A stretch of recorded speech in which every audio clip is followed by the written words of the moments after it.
Amos Kabanata 4. Pakinggan ninyo ito, mga babae sa Samaria na naglalakihang gaya ng mga baka ng Bashan, na nang-aapi sa mahihina, nangangikil sa mahihirap, at nag-uutos sa inyong mga asawa upang dalhan kayo ng inumin.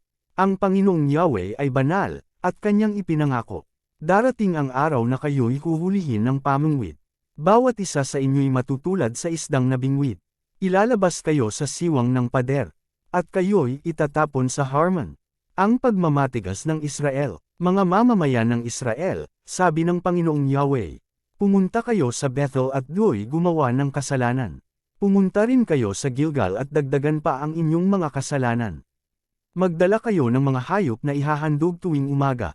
Magdala kayo ng 10 bahagi tuwing 3 araw. Maghandog kayo ng tinapay bilang pasasalamat. Ipagyabang ninyo ang inyong mga kusang loob na handog, sapagkat ito ang gustong-gusto ninyong gawin. Ginutom ko kayo sa bawat lungsod.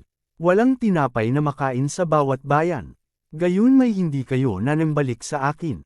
Hindi ko rin pinapatak ang ulan, na kailangan ng inyong halaman. Nagpaulan ako sa isang lungsod ngunit sa iba'y hindi. Dinilig ko ang isang bukirin ngunit ang iba'y hinayaang matuyo. Kaya't naghanap ang mga tao mula sa 2 o 3 lungsod ng tubig sa karatig lungsod ngunit di rin napatid ang kanilang uhaw. Gayunman, hindi pa rin kayo nanambalik sa akin. Sinira ko ang inyong pananim. Sa pamamagitan ng mainit na hangin at amag, kinain ng mga balang ang inyong mga halaman, pati ang mga puno ng ubas, igos at olibo. Gayon may hindi pa rin kayo nanambalik sa akin.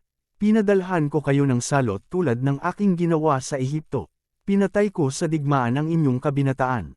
Inagaw ko ang inyong mga kabayo. Bumaho ang inyong mga kampo dahil sa mga nabubulok na bangkay, halos hindi kayo makahinga. Subalit hindi pa rin kayo nanambalik sa akin. Pinuksa ko ang ilan sa inyong lungsod tulad ng Sedoma at Gomora. Kayo'y parang nagbabagang kahoy na inagaw sa apoy.